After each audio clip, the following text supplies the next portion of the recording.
ग्रहण करके वापस आ जाओ। राजा बनते राज चलाना है तो छोटे भाई को सेवा तो आदेश खातिर तत्पर तैयार और कहना मानते बेटा अब संगीत हुई उनके संग जाना चाहिए छोड़ पिताश्री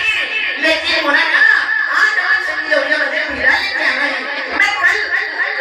गुरु के समय संगियों आज मैं चावल ले आना तो ठीक है आज अच्छा लेकिन जल्दी हो गया कल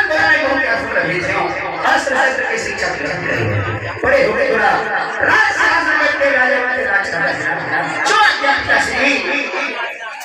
महारानी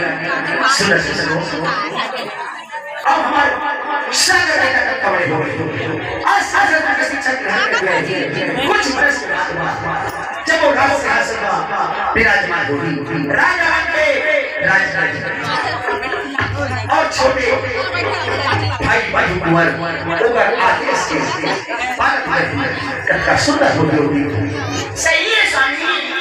तुम न समझा था अमर सागर बेटा राजशासन बैठी और ये छोटे मधुकुंवर होकर आदेश के पालन करेंगे तभी है महारानी तय सागर कुमार का अपना पाल पोस कर कपड़े करे आज तक कभी शिकायत की मौका नहीं धन्यवाद भगवान साहब की है जन्म भर जन्म गए रात रात के बच्चे उठिया ओ महारानी की जय महारानी की जय महारानी की जय अब क्या